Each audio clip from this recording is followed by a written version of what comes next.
Muy buenos días, es un placer compartir con ustedes en este encuentro. Es una alegría y una responsabilidad poder compartir la palabra de Dios. Y en este encuentro, en esta mañana, tengo algunas preguntas que hacerles. Antes que nada, quisiera saber y conocer de parte de ustedes qué les hace cambiar del estado de ánimo, de repente de la felicidad al enojo. Bueno, vamos al siguiente ejemplo. Estás en tu casa, amaneces bien, tomas un buen desayuno, estás ahí compartiendo con la familia y estás yendo bien, cantando esa canción, esa alabanza que tanto te gusta, y de repente algo sucede. Las cosas de repente cambian. Ese factor enloquecedor, bueno, sea una situación o una persona, de repente te llega, te afecta y te golpea como un rayo. Así que de 2 segundos que estabas bien, en un estado de felicidad, de alegría pura por estar disfrutando de este tiempo, vas a un estado de enojo y te quedas frustrado, molesto y enojado. Nuestro encuentro de hoy va a girar alrededor de esa palabra enojo. Y a la verdad que nosotros tenemos que aprender a saber lidiar con el enojo, saber lidiar, manejarlo y también neutralizarlo. Quisiera compartir con ustedes algunos datos interesantes que tienen que ver con ese tema del enojo, ¿no? Se dice, de acuerdo a los estudiosos, que la mujer promedio, siempre hay excepciones para arriba y para abajo, se enoja 3 veces a la semana. Ya el hombre se enoja 6 veces. Las mujeres se enojan más a menudo con las personas. Puede ser las relaciones interpersonales, las vecinas, los tíos, los parientes, los chicos. Mientras que el hombre se enoja más fácilmente con las cosas. Las computadoras, los autos. Bueno, ¿cuántos de nosotros, me pongo en ese espacio, nos hemos enojado alguna vez con alguna máquina que no funciona, o el auto que no termina de arrancar, o algo pasa relacionado con las máquinas, los materiales en sí? Otro dato interesante es que las mujeres también son más verbales con su enojo, le utilizan sus palabras, expresan su enojo, mientras que los hombres son más físicos. Los adultos solteros, es un dato interesante para los casados y los solteros que nos acompañan. Los adultos solteros expresan su enojo 2 veces más que los hombres casados. Y un dato que vale decir que por ahí es común para todos nosotros, el lugar que más expresamos el enojo es nuestro hogar. Nos enojamos más seguido y más intensamente con las personas que nosotros amamos que con los que no le conocemos, los extraños. Generalmente las personas que te hacen enojar son aquellos que más amas. Son aquellos que tienen mayor potencial para frustrarte, para lastimarte, para irritarte, para ofenderte y hacerte enojar. Fueron identificadas, siguiendo con los estudios y los conocimientos en el área del enojo, que se pueden generar desde el enojo 51 enfermedades que están atribuidas a ese aspecto del enojo. Pero aquí, en esta mañana, lo que vamos a conversar y tratar de desarrollar juntos y crecer es que el enojo no siempre es una respuesta inapropiada. No siempre el enojo es malo. El enojo incontrolable es malo. Pero hay algunas situaciones que el enojo no siempre se caracteriza como algo malo. Inclusive hay algunas situaciones, ciertas situaciones de nuestras vidas, que el enojo puede llegar a ser la única respuesta apropiada, asociándose al enojo a una evidencia de amor. Por ejemplo, hay otras situaciones, pero si alguien quiere lastimar a nuestra familia, a un ser querido, eso nos hace enojar. Entonces, no siempre el enojo se caracteriza como algo negativo. El incontrolable sí, el enojo incontrolable sí es negativo. Y nosotros en nuestra serie de emociones ya hemos compartido diferentes temas sobre la compasión, el amor y la gracia. Y hoy específicamente hablaremos sobre el enojo. Reconozco y sé que ese mensaje es un poco riesgoso. Inclusive algunos se podrían enojar conmigo, pero tomen de la mejor manera. En este tiempo todo está asociado, polarizado, ideologizado. Todo tiene que ver con deportes, vos sos de un club y yo soy del otro, las escuelas, las iglesias abiertas, las iglesias cerradas, máscara, no máscara. Hay muchas teorías dando vuelta por ahí. Pero mi intención con este mensaje, con esta reflexión de esta mañana, es compartir un mensaje de Dios para aquellos que tienen que lidiar con el enojo. Y obviamente me incluyo en nuestro constante crecimiento en él. Así que antes de seguir avanzando quiero pedirte algo. Ahí, ahora, en este momento, mientras me ves, envíale en el chat una sonrisa. Vamos, envía en el chat una sonrisa, dale la oportunidad de que los hermanos vean de que estás contento, ¿sí? Vamos a hablar del enojo, pero antes de hacerlo, vamos a ejercitar nuestra sonrisa. Así, agarra su teléfono, ahí mismo donde estás, ahora, en ese momento. Sé que te preparaste para ver el mensaje, eso no cambia nada. Simplemente quisiera que compartas en las redes sociales, por el Facebook, YouTube, por donde estés. Envía una sonrisa para que los hermanos vean esta hermosa sonrisa y ese don que Dios le ha dado de poder sonreír. Ustedes, mientras van enviando, no paren, de verdad, envíenlo. ¿Ustedes conocen a alguien a su alrededor, personas que les rodean en su día a día, en su familia, en su trabajo, que se encuentran enojados?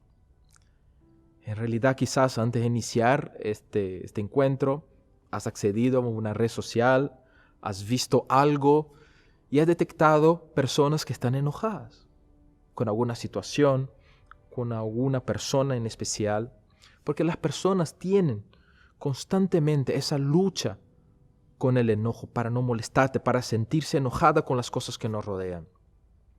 Algunos de nosotros luchamos con el sentimiento de ira. Nos enojamos fácilmente. Y te invito a que pienses un momento. ¿Cuál fue el momento que más te enojaste en tu vida? ¿Te viene a la cabeza rápidamente alguna situación X que realmente sentiste el enojo tan potente que quedó registrado y marcado en tu vida? Tenemos que aprender a lidiar, manejarla y neutralizar nuestra ira. Ahora, quisiera plantearles la siguiente pregunta. ¿Es pecado enojarse? No, no es pecado enojarse. Estar enojado no es pecado. Pero claro, la ira puede conducir rápidamente al pecado. En Efesios 4, 26, 27 dice, si se enojan, no pequen. No permitan que el enojo les dure hasta la puesta del sol, ni den cabida al diablo. No le hagas una habitación al diablo en tu vida, en tu corazón, en tu mente. Eso no lo podemos permitir. No dejes la puerta abierta, porque el diablo tendrá acceso y puede dañar el matrimonio, nuestras relaciones, nuestras amistades y puede comprometer nuestro testimonio. Sobre el enojo, si es o no pecado, quisiera compartir algunas experiencias sobre este tema. ¿Será que realmente es? Daniel, ¿es? ¿No es? Bueno, vamos a ver juntos unos pasajes que nos van a ayudar a entender un cuadro mejor para entender un poco más sobre el enojo. En Mateo 21, si quieren abrir sus Biblias, sus teléfonos, sus tablets, sus computadoras, como lo estén viendo en ese momento, se refiere a la entrada de Jesús en Jerusalén un poco antes para la Pascua. Bueno, de acuerdo a algunos historiadores, Jerusalén en ese momento tenía un promedio aproximado entre 40 y 50 mil personas, pero en la época de las fiestas, principalmente de las Pascuas, esas 40,000 personas se transformaban en 250,000. Venían judíos de diferentes partes para participar de las fiestas, principalmente la de la Pascua.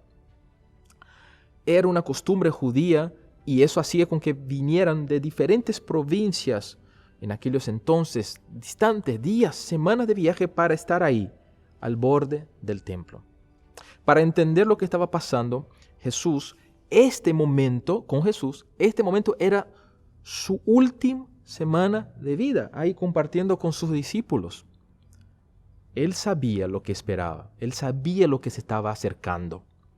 Y fue 5 días antes de que él entregue su vida por nosotros. En el templo, Jesús ve la hipocresía, la codicia, el abuso, el uso indebido de la casa del Padre y hace algo completamente fuera de lo común. Tiene un momento de ira justa. Él voltea una mesa.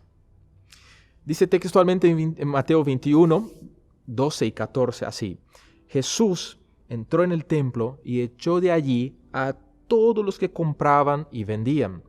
Volcó las mesas de los que cambiaban dinero y los puestos de los que vendían palomas. El 13 dice: escrito está, les dijo, mi casa será llamada casa de oración, pero ustedes la están convirtiendo en cueva de ladrones. Se le acercaron en el templo ciegos y cojos y los sanó. Tirar la mesa, volcar la mesa, es algo muy inusual en la vida de Jesús. Él se enojó y eso no pasaba todos los días.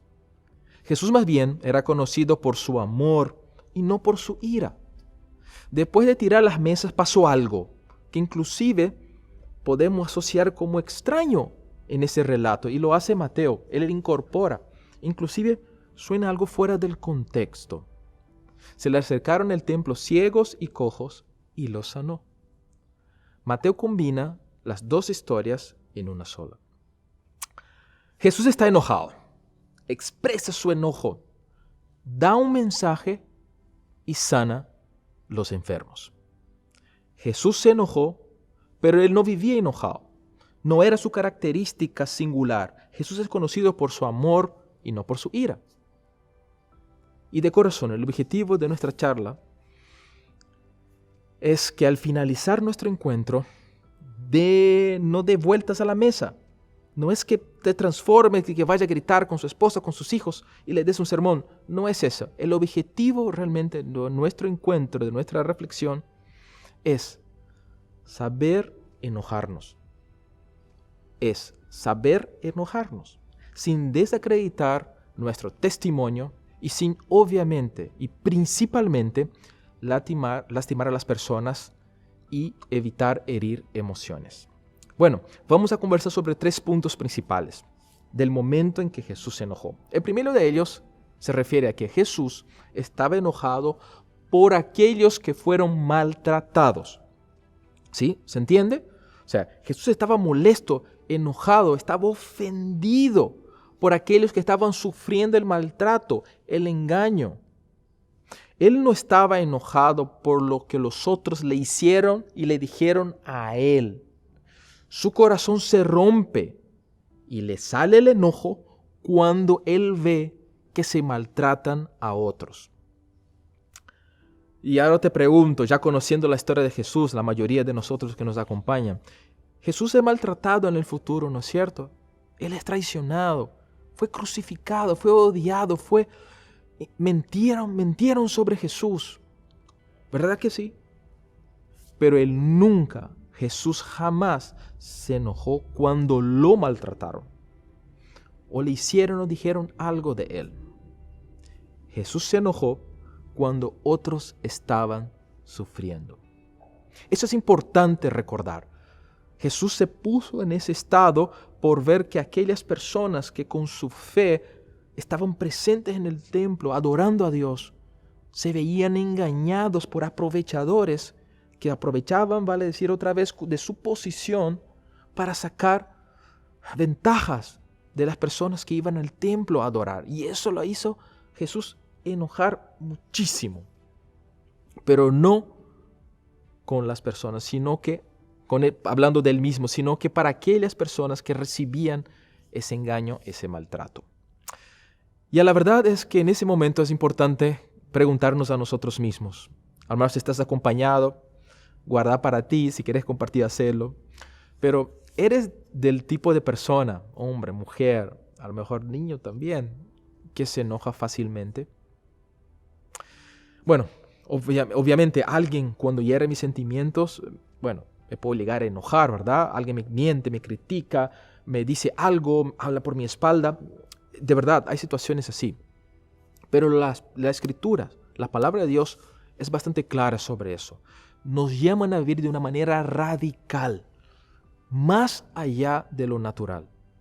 Si estoy enojado durante años por algo que alguien dijo, hizo o no hizo, ese es el momento para buscar frente a Dios un tiempo de sanidad. Deja que el Espíritu Santo haga la obra. Ahí donde está. Busca en tu corazón y entregamos a Él esa carga, ese problema. Volviendo a la historia de Jesús, Jesús no estaba enojado por lo que la gente le hacía a Él. Él estaba enojado con aquellos que deshonraban a la casa del Padre y maltrataban las personas. Acá hay que entender también, aprovechando y aprendiendo un poco más, que los cambistas se aprovechaban de los viajeros, eran abusadores. Como les comentaba, venían personas de todas las provincias y mucho más allá también para venir a las fiestas. Imagínense, pasaban de 40, 50 mil a 250 mil, 5 veces más las personas que circulaban por Jerusalén. Y muchos venían de sus ciudades, no traían sus ofrendas. ¿Por qué? Porque no querían que se perdiera durante el viaje o que pasara algo raro. Entonces, ¿qué pasaba? Ellos llegaban a Jerusalén y con los dinero que tenían, compraban las diferentes ofrendas que tenían, los animales, las frutas, las verduras, las semillas, en fin, como era la costumbre judía de aquel entonces. Y muchas personas traían diferentes monedas, porque venían personas de toda aquella región y mucho más allá. Es ahí donde Jesús, viendo aquel maltrato, aquel abuso a las personas, a los más pudientes y también a los más sencillos, más aún, las personas más sencillos, pues haciendo que los pobres terminaban pagando muchísimo aquello que no tenían condiciones por unas palomas para el sacrificio, como era la costumbre judía en aquel entonces. ¿Y por qué estaba enojado Jesús? ¿Por qué él estaba enojado? Por lo que no hicieron, no trataron, no cuidaron la gente que iba con su corazón a alabar a Dios. Y él estaba tremendamente enojado con aquellos que fueron maltratados. Entonces ya vimos que Jesús estaba enojado por el maltrato que las personas recibían. Y el segundo punto que vamos a compartir tiene que ver que cuando Jesús se enojó, volteó las mesas. Él no volteó a las personas. Por más enojado que estaba Jesús, él no atacó, no golpeó a nadie, sino que él concentró su enojo en las mesas de cambio, donde estaban las diferentes monedas, donde la gente se aprovechaba de los que venían a orar. Él jamás golpeó a las personas. Y él, Jesús, no maldijo a nadie tampoco, y tampoco insultó a nadie. Y es interesante ver que en esa situación la mesa representa el sistema que apoyó la hipocresía y el maltrato a aquellos que iban a adorar en el templo. En la mesa abusaban con precios altísimos a los que menos tenían y querían adorar. Es cierto, debemos tener mucho cuidado cuando estamos enojados. Es fácil trasladar nuestro enojo y dejarnos llevar por nuestra perspectiva de que somos rectos y que las cosas que estamos diciendo son las correctas. Y nos convencemos de que tenemos la razón. El hecho de que tengamos y que estemos convencidos de algo no quiere decir que estamos en lo correcto. No significa que debemos buscar mesas para voltear. A veces eso pasa en una discusión con la esposa, con los chicos o quizás con algún compañero de trabajo. Ambas partes sienten que tienen razón y estamos convencidos de la verdad. La defendemos, gritamos, gruñimos. En nuestro esfuerzo por tener la razón, nos olvidamos de amar. Dice la palabra de Dios en 1 Corintios 13:13, y ahora permanecen en la fe, la esperanza y el amor. Estos tres, pero el mayor de ellos es el amor. De vuelta. Y ahora permanecen la fe, la esperanza y el amor. Estos tres. Pero el mayor de ellos es el amor. En ese versículo no dice, pero el mayor de ellos es la razón. ¿O será que estoy leyendo mal? No dice. Dice, el mayor de ellos es el amor. Tenemos que evitar situaciones que nos llamen y nos pidan que gritemos. No. No perdamos el foco del amor. Asegúrate, trata y busca de todo el corazón de no dejar que nuestra ira injusta justifique cualquier comportamiento sin amor hacia los demás. Nuestro objetivo, amigos, hermanos que nos acompañan en esta mañana, no es solo tener razón. El objetivo es ser amoroso. Amemos nuestro prójimo. Bueno, nuestro encuentro hoy estamos tratando como si fuera un manual para enojados, ¿no es cierto? ¿Cómo hago para manejar mi ira, mi enojo? ¿Cómo hago? Bueno, primero, repasando. Como hicimos nosotros, como hizo Jesús, no nos tomemos las cosas de un modo personal. 2, y muy importante también, no lastimemos a las personas. El tercer punto se refiere a cuando Jesús se enojó, volviendo a la situación cuando él vio esas mesas, cómo la gente era engañada, él amó y sanó a los que estaban sufriendo. Él amó y sanó a los que estaban sufriendo. ¿Recuerda quiénes eran los que no podían entrar en el templo para adorar en aquel entonces? Imagínense la ciudad, 250, 300,000 personas en el templo. No podían entrar ni los ciegos, ni los paralíticos, los cojos, los pobres, los marginados de la sociedad. Es importante ver y reconocer que Jesús no se limitó simplemente a dar vueltas en la mesa. Él avanzó hacia actos de amor. No se quedó en el enojo. Y dice en el versículo 14, en el templo se le acercaron ciegos y cojos y los sanó. Amén. Así es nuestro Dios. Cada vez que Jesús se veía así, inclusive en el momento de enojado, aunque no menciona que nunca gritó, él no se transformó en un crítico de repente que postea cosas en Facebook, agrediendo a las personas en Twitter, en una red social, en WhatsApp. No. Nunca utilizó la situación de enojo para ahora me voy de la iglesia, ya no quiero más saber nada. Aquí ese ambiente no es para mí. Jesús ayudó a corregir lo que estaba mal. Ayudó a sanar. Ahora, pensá en aquellos que hirieron y maltrataron y dañaron tanto a Jesús, o a los que los negó. Están los fariseos, está Poncio Pilato, Herodes, Judas, inclusive Pedro. Jesús no anuló, ni los eliminó, ni les bloqueó, ni les canceló a ninguno de ellos, como hoy día parece que se ha transformado la moda. Dijo algo que a mí no me gusta, lo cancelo, lo elimino, lo bloqueo, lo silencio. Los fariseos estaban equivocados. Pilato estaba equivocado. Herodes, Judas, Pedro, todos. El hecho de que esté equivocado no significa que haya sido anulados o eliminados.